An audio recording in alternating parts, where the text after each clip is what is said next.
నమస్కారం అండి. ETV win నిర్మించినటువంటి శివాజీ గారి ప్రొడక్షన్లో సాంప్రదాయాన్ని సుప్పుని శుద్ధపూసని అద్భుతం. ఎందుకంటే వారిద్దరి కాంబినేషన్, లై గారును శివాజీ గారి కాంబినేషన్ అయితే చాలా అద్భుతం. Already proved combination. ఆవిడకి పర్ఫెక్ట్ కంబ్యాక్ సినిమా. ఈ సినిమా అయిపోయాక రఘుబాబు గారికి నన్ను ఇద్దరిని పెట్టి ఒక అద్భుతమైన సీన్ రాశారు. థ్యాంక్స్ సార్ శివాజీ గారు. అలాగే మా డైరెక్టర్ గారు కూడా ఎడిట్ వర్షన్ డైరెక్టర్ అయినా ఎంతవరకు తీయాలో అంతవరకే తీస్తాడు, ఎక్కువ అసలు అడగడు ఆయన. సో కంబ్యాక్ మీకు అద్భుతమైన విజయాన్ని ఇస్తుంది ఈ సినిమా. ఇంతకుముందు సోదరుడు అన్నట్టు సినిమా రిలీజ్ అయ్యాక ఆ సినిమా మాట్లాడుతుంది పబ్లిక్. ఎందుకంటే అద్భుతంగా ఉంది శివాజీ గారి ట్రాక్ కానీ లై గారి ట్రాక్ కానీ.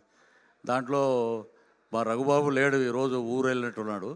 సో ఇక అద్భుతం శివాజీ గారి గురించి ఇక మనం చెప్పలేము, ఇక అందరూ చెప్పారు. చాలా అద్భుతమైన వ్యక్తి. అలాగే మా బ్రహ్మానందం గారు ఆశీర్వాదం అంటే సినిమా హిట్టు. అలాగే ఆలీ గారు.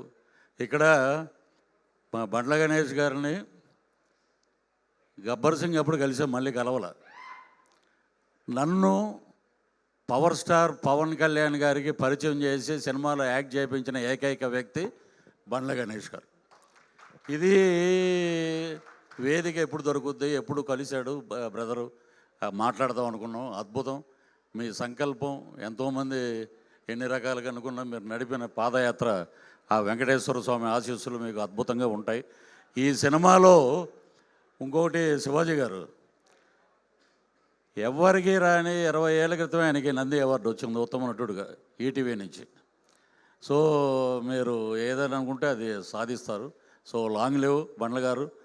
అలాగే ఈ టీం మొత్తానికి అద్భుతమైన విజయం రావాలి. అలాగే మా డైరెక్టర్ గారికి అసలు ఈ నవ్వు అద్భుతంగా ఉండాలి రిలీజ్ రోజున. సో మార్చి 6వ తారీఖున థియేటర్లో జనాలు మాట్లాడతారు. సో ఈ ఆపర్చునిటీ నాకు ఒక అవకాశం ఇచ్చినందుకు కృతజ్ఞతలు తెలియజేస్తూ శివాజీ గారికి సెలవు తీసుకుంటున్నాను. Thank you.